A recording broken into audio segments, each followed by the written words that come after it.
Hello friends, family, and other creatures of the sea. Today it's time for a high-level match of StarCraft 2 where we find ourselves on the map Neo Humanity. Now spotting here in the top left-hand corner, playing with the blue Protoss probes, we have Zoun and his opponent. In the opposite corner with the red Terran SCVs, he goes by the name of Spirit.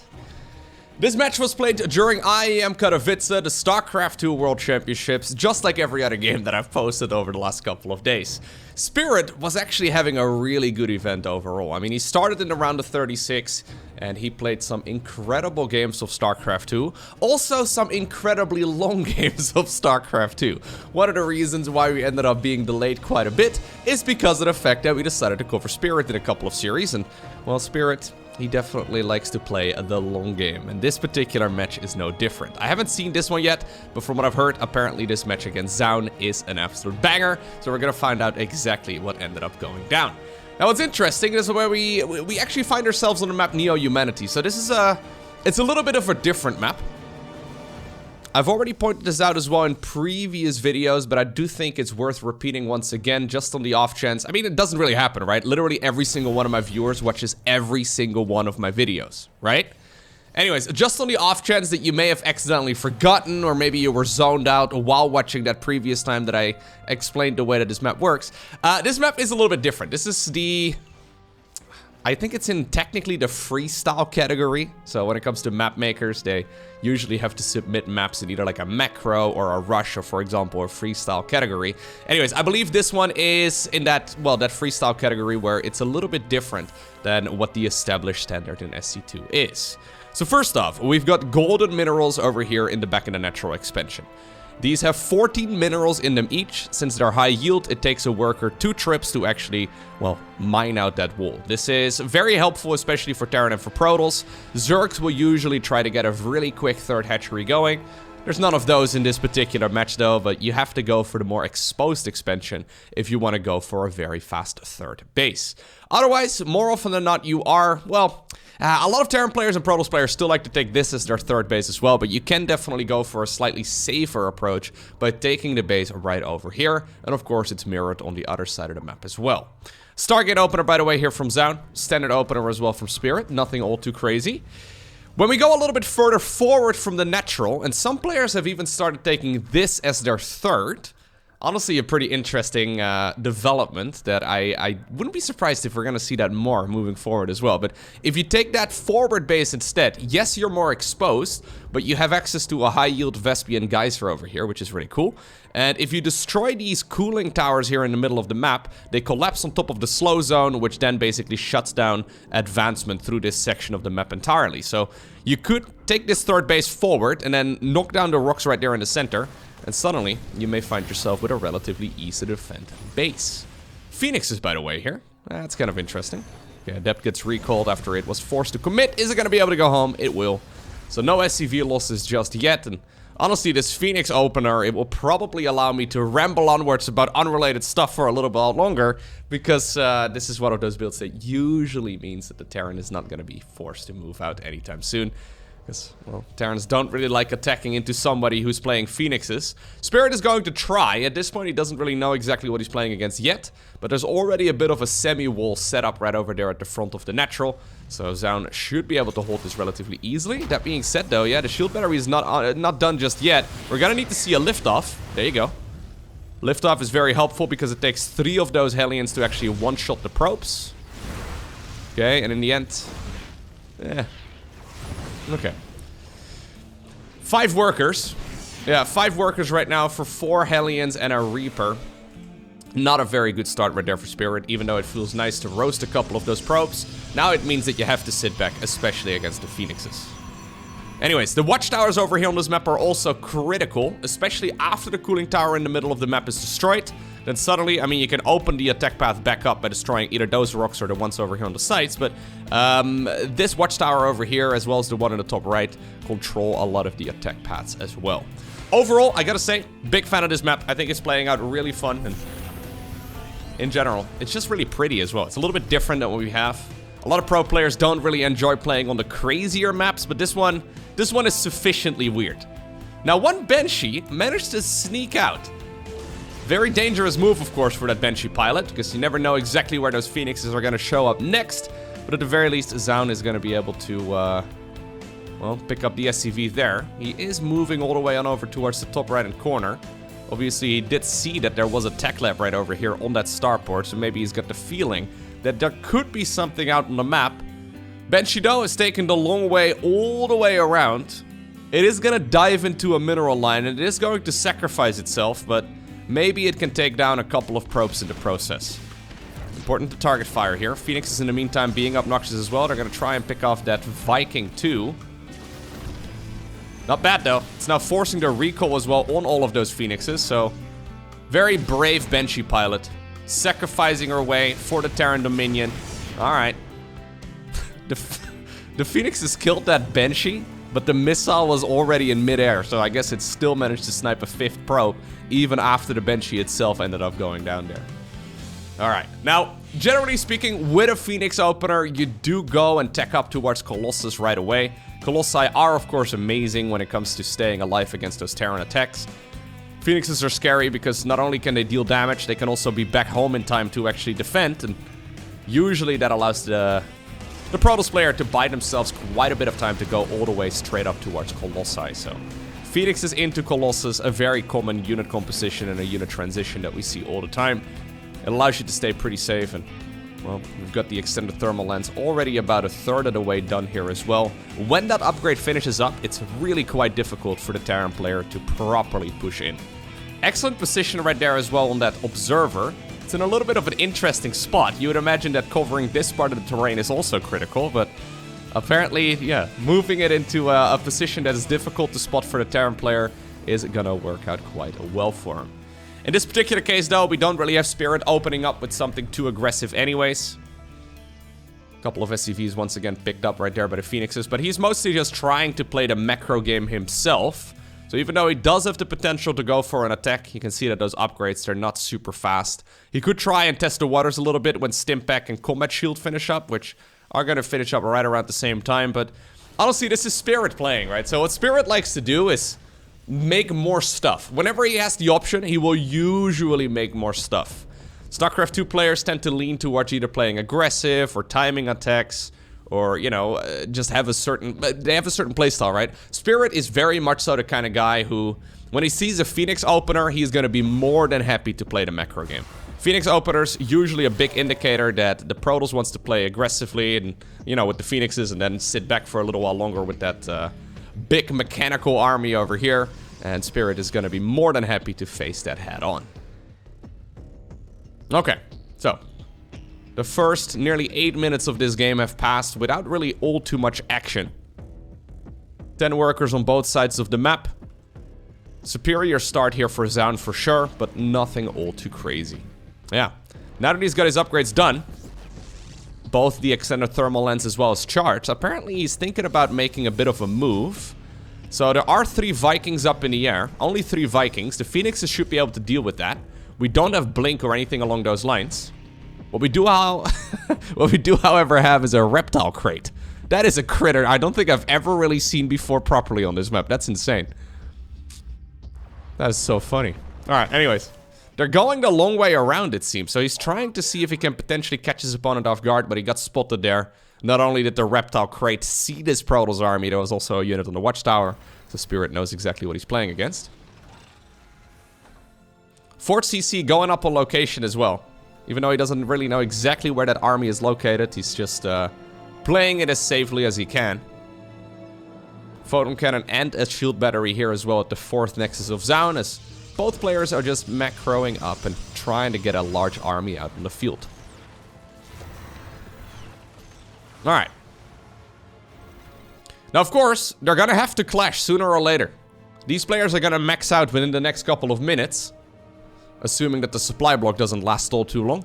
But they should be maxing out within the next couple of minutes. And at that point, you do really want to start trading. So, we've got ourselves a couple of Ghosts mixed in here already as well for Spirit. Of course, that's amazing against that Zealot army, but also against the Archons. And really against pretty much the entire Protoss force in general.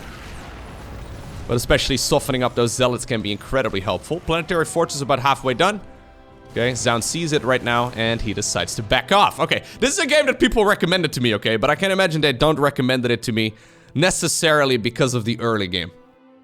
There are some people that are connoisseurs of the early game, but this has been a exceptionally slow start. Okay. Stargates coming up right now. Fleet Beacon on the back of it as well. So it is this, well, Stargate number 2 and 3, ready to set themselves up for a transition. We already have the Cyber Core spinning around as well to start researching that +1 attack. So I would imagine this is going to be carriers, but Tempest are also certainly not a bad choice. So he's going into Disruptors right now. He's going into Blink. He's going into a load of upgrades. Zoun is happy just macroing up, and this perfect scan once again, by the way, for Spirit. It spots everything, so Spirit now knows what he's playing against. He decides to add on an additional starport right now, and well, he'll probably start bumping out a pretty decent Viking count here momentarily as well, because you're gonna need it against whatever comes out of that Stargate. So it's actually not gonna be a carrier army here. It looks to me like he wants to go into Tempest instead. Tempest, of course, still benefit from those upgrades, but maybe not as much as, well, carriers do. Either way, this is the upgrade that allows those Tempests to deal additional damage to structures. And when the Terran player is as turtled up as he is right now, I can imagine that it's not a terrible choice. It basically allows those Tempests to deal significantly more damage. Zoun needs to add on another pylon, though. I guess he's waiting for this Nexus instead. Yeah, now he starts up a pylon. Man, he's been supply blocked for like a good while already, but honestly, it doesn't really matter all too much. Okay. Interesting how this map is turning out to be the big macro map. Like, there are larger maps out there, like, for example, Gresven. Gresven has been making a lot of epic games, a lot of timing attacks and whatnot. Apparently, this one is setting itself up for a little bit more macro. Great EMPs right there from Spirit, though. Yeah. Zoun was like, hey, bro, let's fight, because we've been tiptoeing around each other for the last 12 minutes. But apparently, Spirit doesn't want to, okay? He just, well, he would have liked to, but he just wants to soften up that entire Protoss army with EMPs first. And apparently, that is not what Zoun was hoping for. Observer stays alive for now. Out of range of those missile turrets, so.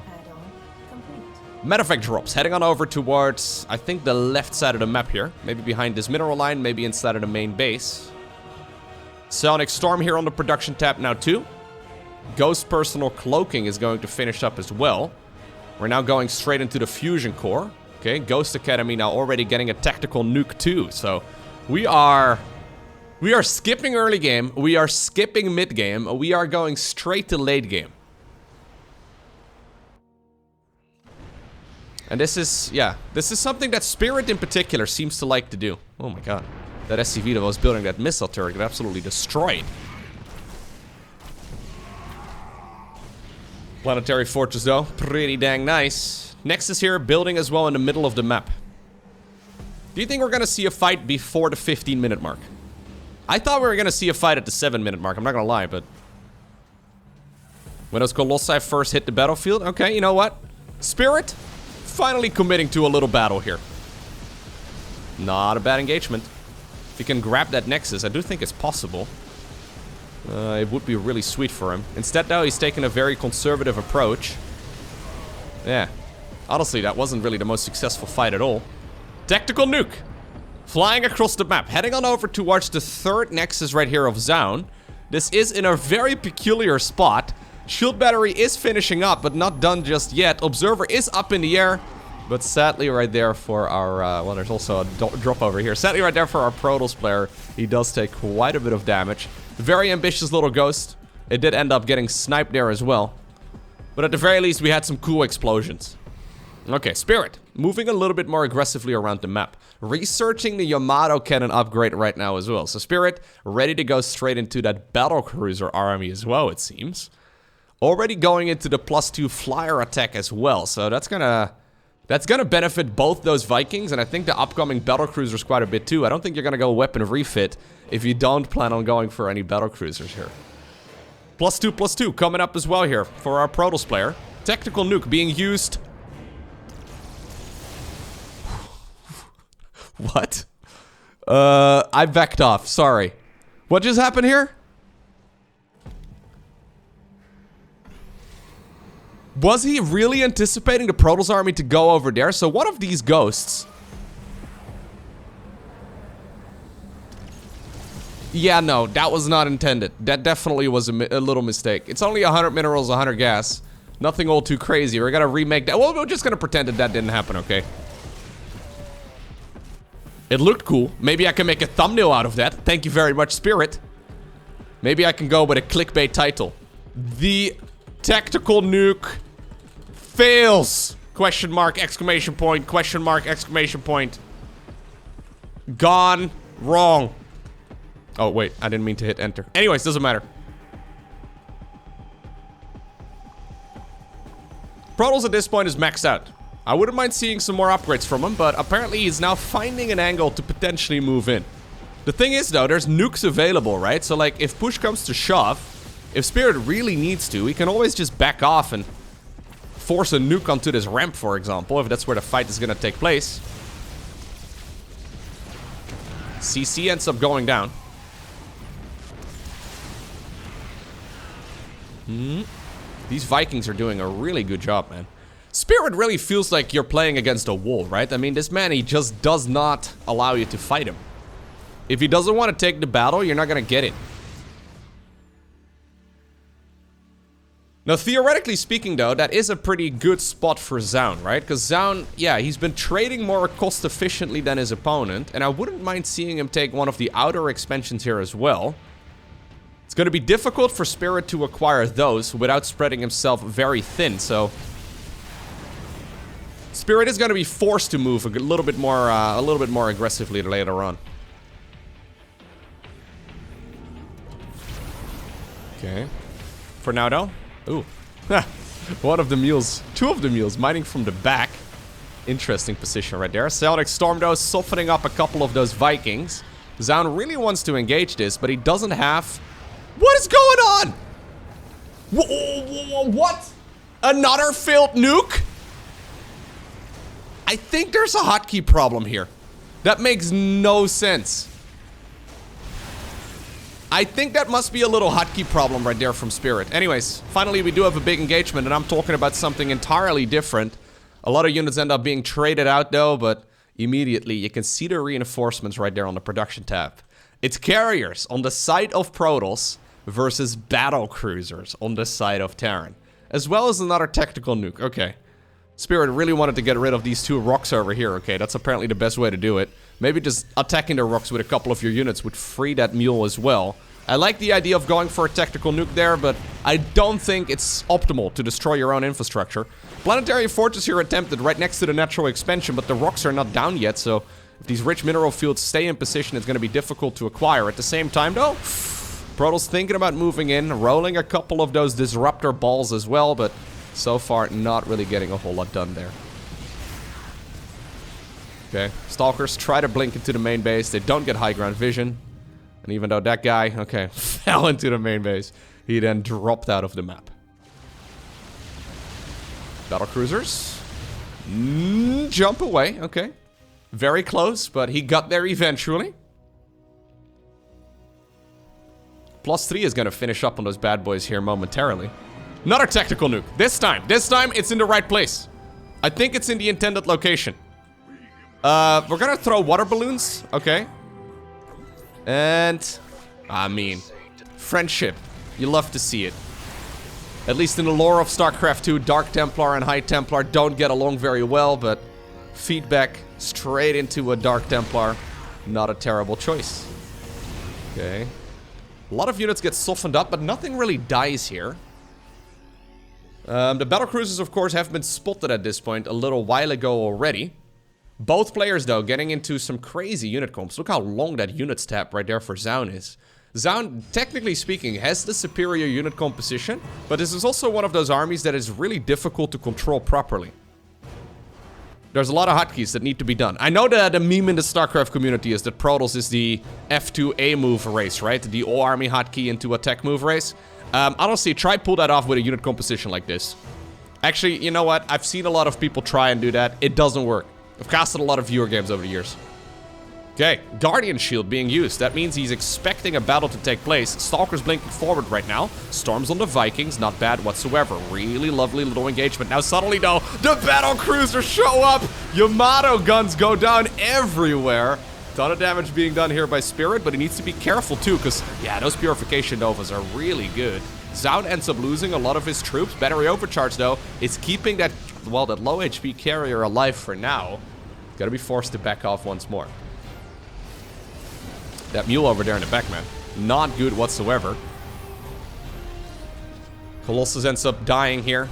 Is that a Colossus? Maybe it was a carrier, actually. That looked like Colossus legs to me, but may have been the side right there of one of the carrier capital ships.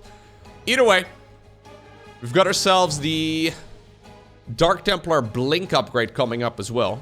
Ghosts and Battle Cruisers. It's a scary unit composition, but very expensive. Yeah, if you look right here at the army values, things are relatively even at this point, but still a lot of gateway army here available for Zoun. Another tactical nuke coming up. Okay, so what exactly is the win condition that Spirit is trying to go for? I think what Spirit is trying to get done is just max out everything. Try to go for that Terran Death Ball that is nearly unstoppable. Zoun recognizes that that is the direction that this game is going in right now, but I really like what he's done here with taking this expansion in the top right-hand corner. These outer bases are going to be difficult for the Terran player to acquire. Spirit is going to try. Anyways, a big move right now forward here as well. Protoss is caught up all the way in the northern section of the map. Ooh, nice detonation right there on that Purification Nova. Now a Viking is, yeah, getting the kill right there on that Colossus. Colossus number 2 desperately trying to run away. In the meantime, though, big Dark Templar hit squad here on that planetary fortress. A load of command centers in the same location, too. A ton of SCVs go down. There is a liftoff on one of the orbitals, but it's, well, burning down right now, and he's going to need to repair that with an SCV if he wants to keep it alive. The Dark Templar hit squad, man. These guys don't mess around. A couple of ghosts over here as well. Careful. That is super expensive. There's the Shadow Strike. They're trying to get on out of here before... Okay, we see some snipes. Before the entirety of that army goes down. Very nice exchange right there for Zoun once again. Maybe he's not really winning the main battle so far, but he is definitely getting a lot of value with his harassment squads. Stalkers managed to blink underneath. Nicely done. Getting one battle cruiser. Getting potentially a second one too. Grabbing one of the bases that is normally considered to be the Terrans. Okay. Tactical nuke, number 17. This time around once again as well. Okay, I don't think it's 17. In a good position. Protoss moving right now at the same time. That is very dangerous. He's target firing one of those units. But that means that the tactical nuke is going to land. It's always a little bit risky. At the same time, Dark Templar once again at the bottom left-hand corner. Missile turret this time around. Providing detection here for those BCs. Looks to me like a lot of the Dark Templar did end up going down there, but at the very least, they ended up taking down 18 SCVs with themselves as well. 56 workers, 28 workers killed so far. More resources lost, I would say, here for the Terran player, but honestly, it's very close. Gas-wise, Protoss has lost a little bit more, but he's been mining a lot more as well. Yeah, and that's the problem with this turtley style, right? So, Spirit right now, purposefully not rebuilding a lot of his SCVs. So this man is going for the ultimate army. Okay, actually blinking once again with the tactical jump right on top of that army. He wants the Yamato gun, but the recall comes in clutch as Zoun manages to get out of there. Nice movement once again, though, by our Protoss player. Spirit crossing his fingers, hoping he was going to be able to blow up a couple of those Protoss capital ships for free, but it did not end up happening. Nexus goes down right now. Spirit, not a lot of money in the bank. Only 29 SCVs, but that means he's got a ton of army supply. 152 army supply versus 131. There's the Yamato guns going down once more. We do have the Tempest trying to deal damage at maximum range, but without a couple of oracles casting Revelation, those Tempests can only really put in half of their value. Little hit squad here of Marines, a couple of Marauders, and a few Ghosts ready to take on a Nexus here in the top left-hand corner. Now the Protoss, though, is on the offensive. He snipes one of the BCs. Siege tank also sieges up, but maybe a little too far forward. Another battle cruiser ends up going down. Mules drop out of the high heavens. Dark Templar here in the meantime, taking care of a lot of this. Ghost right now cast EMP on them, though, and that temporarily reveals them. We've seen a lot of command centers go down. Yeah, 7 CCs have already... No, actually, 9 command centers have already gone down in total. Orbital commands, planetaries, they're all command centers. Really lovely movement here from Zoun, though. Spirit is trying his best, right, to catch his opponent off guard, but Zoun seems a little too quick. There's the battle cruisers once again on the right side of the map. Like, Zoun has been shutting down most of the harassment very nicely. Recognizing the situation right away. Jumping away there with the mass recall, just barely in time. Grabbing a lot of those SCV kills with his, well, Dark Templar run-bys. There's one Zealot now in the mix as well. And of course, now also grabbing that group of units there for essentially free. Okay, luckily there, the recall was in time, so those battlecruisers live to fight another day. Where are they? Oh, there you go. They apparently flew all the way towards the bottom left-hand corner. How many BCs have gone down? 7 battlecruisers here. Yeah, that's getting kind of absurd. You can see right now, resources lost-wise, things are starting to look pretty desperate here for Spirit. Spirit at 181 army supply. This man's plan was to mine exclusively with mules, other than maybe some of the Vespian gas. He's got so much supply right now, caught up in army, that this Terran army is actually incredibly strong. Yeah, look at the resources spent. Zoun, though, has been replacing a lot of the cheaper units with more expensive ones as well. At least supply-wise more expensive. Looks like there was actually a Purification Nova over here as well, judging by that little blood splatter. He's just bowling, man. He's just fishing right now. Okay, Spirit wants to go for a fight. He's got very good upgrades. Okay, Purification Nova gets the Knight barely before the detonation. Army coming in from the side as well as Spirit has suddenly got so many Marines. 60 plus Marines available at the beginning of this battle. Yamato guns once again going down. A ton of Vikings in the air still dealing a supplemental damage. The Marines managed to get underneath that big Skytles ball as well. And that's now gonna force this Protoss player to retreat from this position. 18 SCVs have gone down. In the meantime, on the other side of the map, we do have a couple of Dark Templar being as obnoxious as they possibly can be. But I think Spirit is ready to win the game with the army that he's got, man. Question is, does he have enough? No, I don't think he does. There's no medevacs. I mean, there's 2 of them available, but they don't really have any energy. So these bio units are gonna be low HP for quite a while. Okay, luckily the mule comes in just barely in time to repair that orbital command, but Spirit's income is really not looking very hot at all. Sure, that fight just now was amazing, and he did a great job picking off a lot of the expensive units, but Zoun has got so much money in the bank here that he just powered up 6 additional carriers. They take a long time to produce, though. They also obviously need a little bit of time to add on a few more of those interceptor ships. So if Zoun can hold on for another 45 seconds here, I think his army is gonna be vastly superior compared to Spirit's. And there they go. The Giga Chats of the Protoss army. With the sickest facial hair, the best clothing, that amazing jawline. Yeah, Zoun manages to get the units out. Plus, right now, they are with incredible upgrades as well. +3 attack on those interceptors does not mess around. Spirit sacrificed a ton of his economy to get the army going. He's gonna try and see if he can potentially move forward, but that Disruptor Nova is just a little bit too much. In the end, Spirit's plan of winning with the ultimate Terran Death Ball does not work out, as it's Zoun who obtains the victory.